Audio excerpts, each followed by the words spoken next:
Bullies tried to rip the teacher's clothes in front of the whole school. Big mistake. The teacher took an action that left everyone in tears. Miss Sarah Martinez had always been the kind of teacher who blended into the background at Lincoln High School. At 24, she was young enough that some of the senior students towered over her petite 5'2" frame, yet old enough to command respect, or so she thought. Her quiet demeanor and soft-spoken nature made her seem like an easy target to the wrong kind of students. What none of them knew was that beneath her modest cardigans and flowing skirts lay the disciplined body of a third-degree black belt in Brazilian Jiu-Jitsu, trained since childhood by her father, a former Marine drill sergeant. Sarah had taken the substitute teaching position at Lincoln High in the middle of the semester, hoping to gain experience before applying for permanent positions. The school had a reputation for being tough, located in a district where many students came from broken homes and carried chips on their shoulders. She'd been warned about certain students, but Sarah believed that patience and understanding could reach anyone. Her first few weeks passed relatively peacefully. She taught English literature to various grade levels, always speaking in gentle tones and giving students the benefit of the doubt. Some teachers whispered that she was too soft, that she'd never last, but Sarah was determined to prove that kindness could be more powerful than intimidation. The trouble began in her fifth period class, where she encountered 3 students who seemed to take pleasure in testing boundaries. The ringleader was Jake Morrison, a hulking 17-year-old who'd been held back twice and used his size to intimidate both students and teachers. His sandy hair was always disheveled, and his clothes hung loose on his large frame. Beside him sat Marcus Rivera, a wiry kid with quick hands and a quicker mouth, known for his cruel jokes and pranks.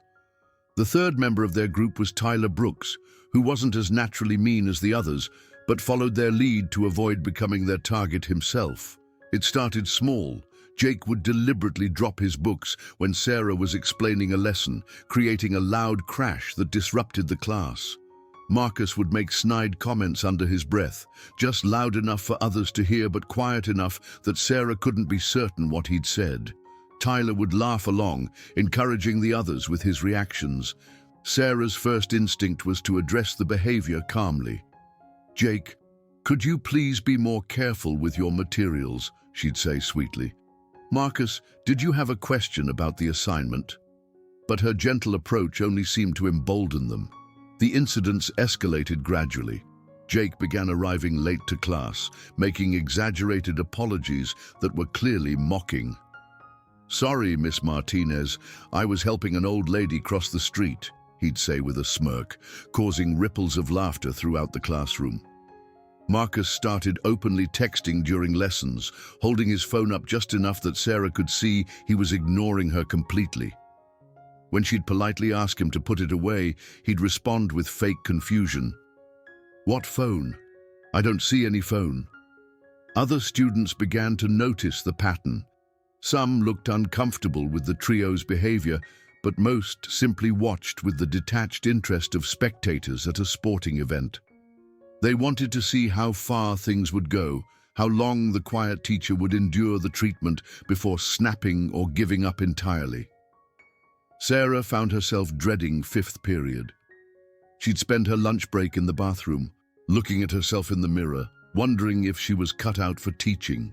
The rational part of her mind knew she should report the student's behavior to administration, but she also knew that would likely make things worse. Students like Jake Morrison had been through the disciplinary system countless times. A few days of suspension would only give him time to plan more elaborate schemes. What Sarah's tormentors didn't understand was that her restraint came not from weakness, but from principle. Her father had drilled into her from an early age that physical skills should never be used except in true self-defense. "Your body is a weapon," he'd told her during countless training sessions. "Weapons are only drawn when there's no other choice." She'd internalized this lesson so deeply that even now, facing daily humiliation, she continued to search for peaceful solutions. The breaking point came on a Wednesday afternoon in late March. Sarah had been at Lincoln High for 6 weeks, and Jake's group had grown bolder with each passing day. They'd progressed from disrupting class to actively undermining her authority, questioning her knowledge of the material and making jokes about her appearance. Other students had begun to join in, sensing that Sarah was fair game. That particular day, Sarah wore a cream-colored blouse and a knee-length navy skirt, professional attire that she hoped would help her command more respect. She'd stayed up late the night before preparing an engaging lesson on Romeo and Juliet, complete with handouts and discussion questions that she thought might capture even Jake's attention. The class began normally enough.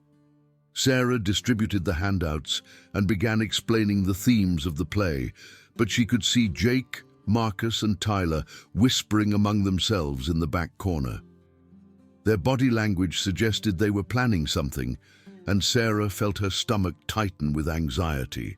The concept of fate versus free will is central to Shakespeare's work, Sarah explained, trying to project confidence she didn't feel. Romeo and Juliet believed they were destined to be together, but their choices ultimately led to tragedy. "Kind of like how you were destined to be the worst teacher ever," Marcus said, not bothering to lower his voice this time. Several students snickered, and Sarah felt heat rise in her cheeks. "Marcus, that's inappropriate," she said firmly. "Please save your comments for the discussion portion." "Oh, I'm sorry," Marcus replied with mock sincerity. "I didn't realize we had to wait for permission to have opinions." Jake leaned back in his chair, balancing it on 2 legs. "Yeah, Miss Martinez, isn't this supposed to be America? Land of the free and all that?" Sarah took a deep breath, trying to maintain her composure. "Freedom of speech doesn't mean freedom from consequences, Jake, and please put your chair down before you fall." "What consequences?" Jake asked, letting his chair drop forward with a loud bang. "You gonna give me detention? Oh no, I'm so scared." The classroom had gone completely silent now. 28 students watched the exchange with rapt attention, sensing that something significant was about to happen. Sarah could feel their collective gaze on her, waiting to see how she'd respond to this open challenge to her authority. "Let's just focus on the lesson," Sarah said, her voice slightly strained. Shakespeare was trying to show us that some people are born losers," Tyler interrupted, finding his voice as part of the group, "like Juliet, and like some teachers we know." The comment hit Sarah like a physical blow. She'd been called names before, but something about Tyler's tone, the casual cruelty of it, made her hands shake slightly as she held her lesson plan. "That's enough," she said, but her voice came out quieter than she'd intended. Jake stood up slowly, his considerable height making him loom over the seated students around him. "You know what, Miss Martinez? I don't think you're cut out for this job. Maybe you should find something more suited to your talents." He began walking toward the front of the classroom, and Sarah instinctively took a step back. The movement made her look weak, and she immediately regretted it, but Jake was already capitalizing on her retreat. "See, everyone? She's scared of me. How's someone who's scared of a student supposed to teach us anything?" Marcus and Tyler were out of their seats now too, flanking Jake as he approached Sarah's desk. The rest of the class watched in stunned silence, some looking excited by the drama, others appearing genuinely concerned. "Sit down, all of you," Sarah said, trying to inject authority into her voice. "Return to your seats immediately." "Or what?" Jake asked, now standing directly in front of her desk. "You'll call the principal? You'll give us detention? Face it, lady, you've got no power here." What happened next unfolded in slow motion. Jake reached across Sarah's desk, ostensibly to grab her lesson plan, but his arm swept across her chest in a way that was clearly intentional. Sarah stepped back again, bumping into the whiteboard behind her. "Oops," Jake said with a grin. "Sorry about that. Maybe if you dressed more appropriately, accidents like that wouldn't happen." Marcus laughed loudly. "Yeah, Miss Martinez, Maybe you should wear something that covers more. This is a school, not a nightclub." Sarah's heart was pounding now, adrenaline flooding her system. She could feel her father's training kicking in, the way her weight automatically shifted to the balls of her feet, the way her breathing deepened and steadied. But she fought against these instincts, still hoping to de-escalate the situation. "Please return to your seats," she repeated, but Jake was already reaching for her again. This time, his intentions were unmistakable. His large hand grabbed the fabric of her blouse near the shoulder, ostensibly to move her out of the way, so he could reach something on her desk. But as he pulled, Sarah heard the delicate fabric begin to tear. "Jake, stop," she said sharply, grabbing his wrist to prevent further damage to her clothing.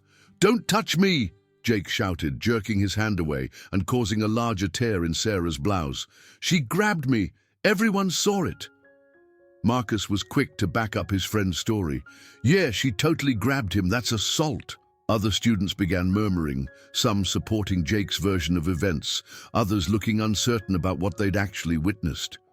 In the chaos, Tyler moved closer to Sarah's other side, and she suddenly realized she was being surrounded. "You want to grab students?" Jake said, his voice taking on a more menacing tone. "Let's see how you like being grabbed." He reached for her blouse again, this time with clear intent to tear it further. Sarah twisted away, but Tyler was there to block her escape route. Marcus moved to her other side, and suddenly Sarah found herself trapped between the three boys, all of them larger and stronger than her small frame. "Maybe we should help her shop for new clothes," Marcus suggested with a cruel laugh, "since she obviously doesn't know how to dress herself." Jake's hand closed on the fabric of her blouse again, and this time he pulled hard enough that buttons scattered across the classroom floor. Sarah heard several girls gasp, and she saw other students pulling out their phones to record what was happening. "Stop!" Sarah commanded, but her voice was drowned out by the boys' laughter and the excited chatter of students who thought they were witnessing the ultimate humiliation of their substitute teacher. Tyler grabbed the hem of her skirt, tugging it upward while Jake continued to tear at her blouse. Marcus was filming everything on his phone, narrating like a sports commentator. "And Martinez is down. The crowd goes wild." It was in that moment, standing in front of her classroom with her clothes being torn from her body while teenagers laughed and recorded her humiliation, that Sarah finally reached her breaking point. The careful control she'd maintained for 6 weeks shattered like glass, and 20 years of martial arts training surged to the surface. The transformation was instantaneous and complete. Sarah's posture changed first, her spine straightening and her shoulders squaring in a way that made her seem suddenly taller and more imposing. Her breathing became controlled and deliberate, and when she looked up at Jake, her eyes held something that made him unconsciously loosen his grip on her torn blouse. "Let go of me," she said, and her voice carried a quiet authority that cut through the noise of the classroom like a blade. Jake, caught off guard by the change in her demeanor, hesitated for just a moment. That moment was all Sarah needed. Her right hand shot out in a lightning-fast strike that caught Jake in the solar plexus, doubling him over and sending him stumbling backward into a desk. Before Marcus could react, Sarah's left elbow found his ribs with surgical precision, causing him to drop his phone and gasp for air.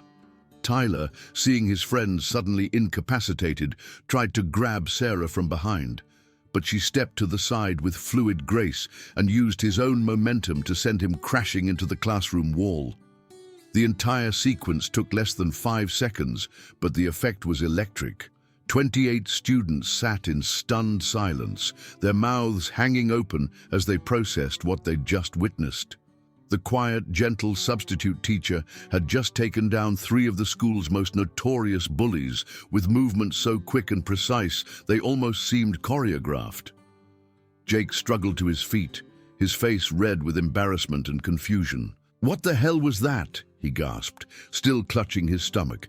Sarah stood in the center of the classroom, her torn blouse hanging open, but her posture radiating confidence and control. When she spoke, Her voice was calm and steady, carrying easily to every corner of the room. "That was self-defense," she said simply, "and a very small demonstration of what happens when you mistake kindness for weakness." Marcus was still bent over, trying to catch his breath. "You can't hit students. You'll get fired." Sarah turned to face him, and something in her expression made him take an involuntary step backward. "You're absolutely right, Marcus. Teachers aren't supposed to hit students. But you're not acting like students right now. You're acting like predators, and predators get dealt with accordingly." She walked calmly to her desk, pulled out a cardigan from her bag, and put it on to cover her torn blouse. Her movements were deliberate and controlled, and every student in the room watched her with newfound respect and more than a little fear. "Now," Sarah continued, her voice returning to its usual gentle tone, "we have a choice to make. We can pretend this incident never happened, and you three can start treating me and your classmates with the respect that human beings deserve. Or we can call the principal, show him the video footage I'm sure several of you recorded, and discuss how 3 students attempted to sexually assault their teacher." The classroom remained completely silent. Jake, Marcus, and Tyler looked at each other uncertainly, clearly not sure how to respond to this new dynamic. "I think there's been a misunderstanding," Jake said carefully, his earlier bravado completely evaporated. "We were just messing around. We didn't mean anything by it."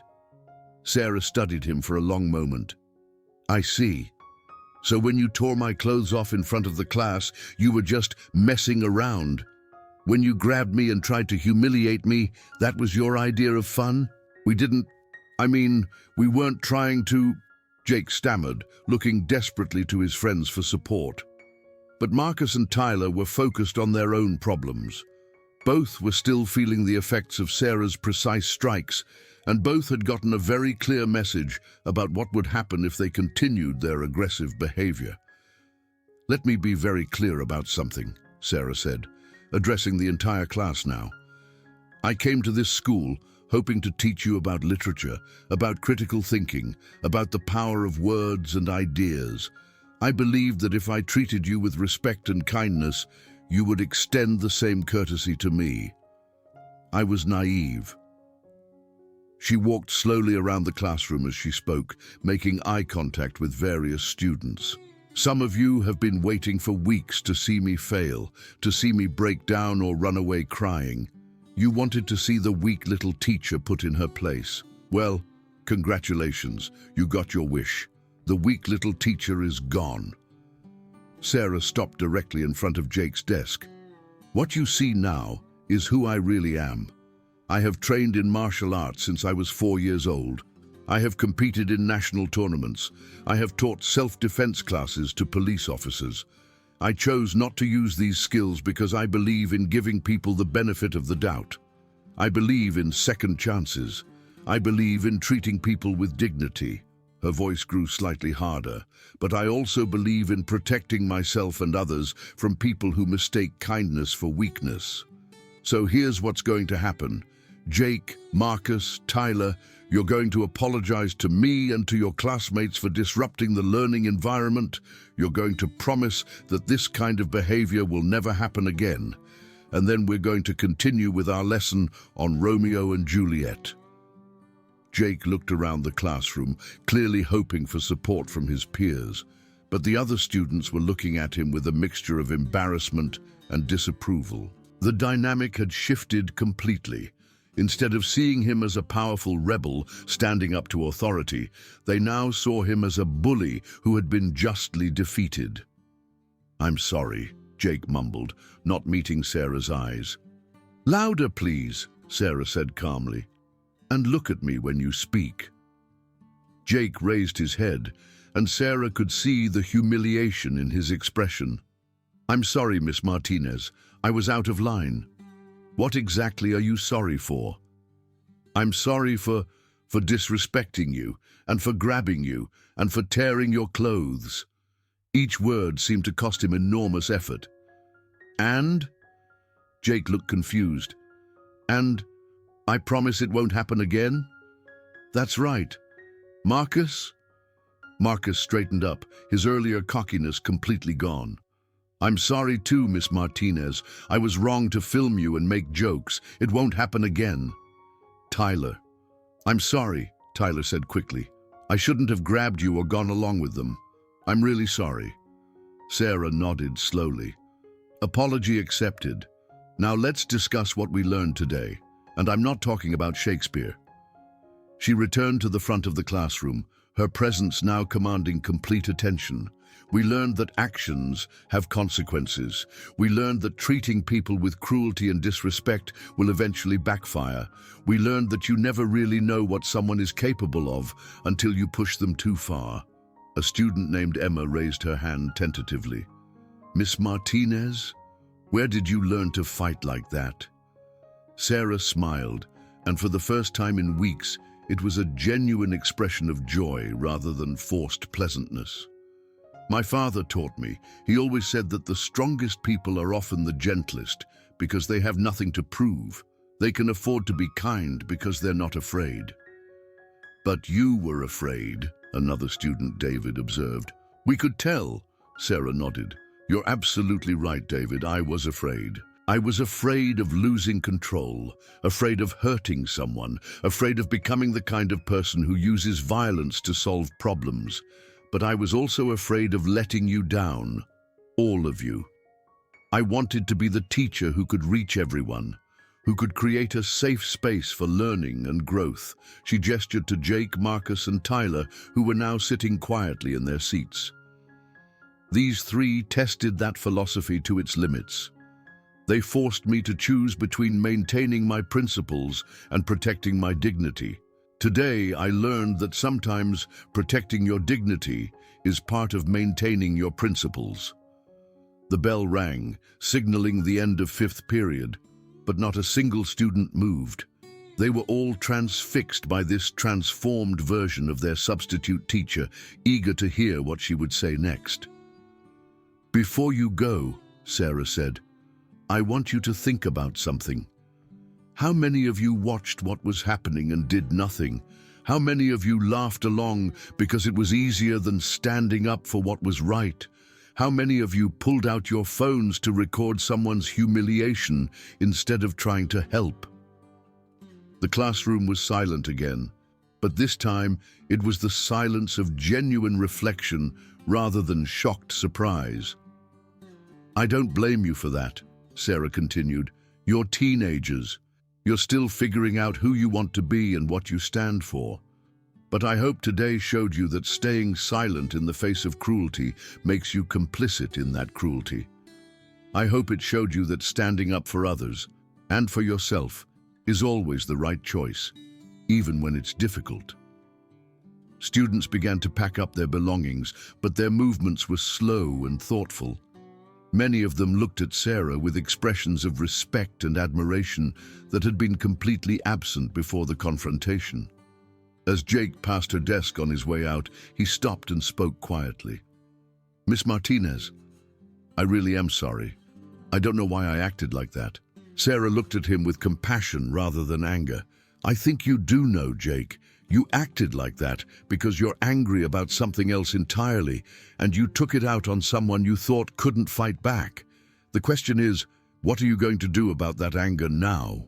Jake nodded slowly and left the classroom without another word. Marcus and Tyler followed him, both looking subdued and thoughtful. Emma lingered after the other students had gone. Miss Martinez, that was the coolest thing I've ever seen. Will you teach us some of those moves? Sarah laughed. Self-defense isn't about looking cool, Emma. It's about protecting yourself and others when there's no other choice. But if you're seriously interested in martial arts, I can recommend some excellent schools in the area. Do you think you'll stay? Emma asked. As our teacher, I mean. Sarah considered the question carefully. I don't know. Today changed things for me. I learned that I can't separate who I am from what I do. I tried to be someone I'm not. Someone who never gets angry, who never fights back, who absorbs abuse in the name of keeping peace. But that's not sustainable, and it's not healthy. So you'll be different now? I'll be myself, Sarah said simply. I'll still be kind, still be patient, still believe in giving people second chances. But I'll also be someone who sets clear boundaries and enforces them when necessary. I think that's actually better for everyone. Over the following weeks, word of the incident spread throughout Lincoln High School. The story grew in the telling, with some versions claiming that Sarah had taken on 10 students at once, others suggesting she was a former Navy SEAL working undercover. But the truth was impressive enough on its own. Jake, Marcus, and Tyler's behavior improved dramatically. Jake started arriving to class on time and actually participated in discussions. Marcus put his phone away and began taking notes. Tyler, who had always been a follower, started showing signs of independent thinking and even stood up to other students who were picking on younger kids. Other teachers noticed the change too. Mrs. Peterson, who taught in the classroom next door, mentioned that fifth period had become noticeably quieter. Mr. Williams, who had warned Sarah about Jake Morrison on her first day, stopped by to ask what her secret was. "Respect," Sarah told him. "Once they realized I respected myself enough to defend myself, they started respecting me too." The administration never learned the full details of what had happened that Wednesday afternoon. Several students had indeed recorded parts of the incident, but mysteriously, none of the footage ever made it to social media or the principal's office. It seemed that the entire class had agreed without discussion that what had happened in their classroom would stay in their classroom. Sarah's contract was extended for the remainder of the semester, and she was offered a permanent position for the following year. She accepted, knowing that she had found her place not by being someone else, but by being authentically herself. On the last day of school, Jake Morrison stayed after class to speak with her privately. "Miss Martinez, I wanted to thank you." "Thank me for what?" "For not giving up on me, and for showing me that being strong doesn't mean hurting people who can't fight back. It means protecting people who can't protect themselves." Sarah smiled. "What are you going to do with that knowledge?" "I'm going to be better," Jake said simply. "I'm going to be the kind of person who stands up for others instead of picking on them." As Sarah packed up her classroom for the summer, she reflected on the lessons she'd learned during her time at Lincoln High. She discovered that true strength wasn't about never using force, it was about knowing when force was necessary and having the courage to act when that moment arrived. She'd learned that kindness without boundaries was often mistaken for weakness, but that boundaries enforced with compassion could actually create space for genuine kindness to flourish. Most importantly, she'd learned that being authentic, being fully and completely herself, was the only way to earn real respect and create meaningful connections with her students. The quiet, gentle teacher who had walked into Lincoln High in February was gone, replaced by someone who was still quiet and gentle, but also confident, strong, and unafraid to defend herself and others when necessary. The story of what happened in room 247 on that March afternoon became legend at Lincoln High School, passed down from class to class as a reminder that you never really know what someone is capable of until you push them too far.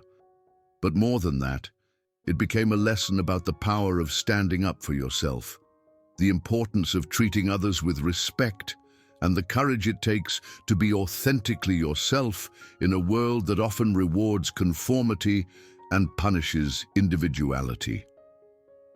Sarah Martinez had come to Lincoln High School hoping to teach her students about literature. Instead, she had taught them something far more valuable, that true strength comes not from dominating others, but from having the courage to be yourself, defend your principles, and protect those who cannot protect themselves.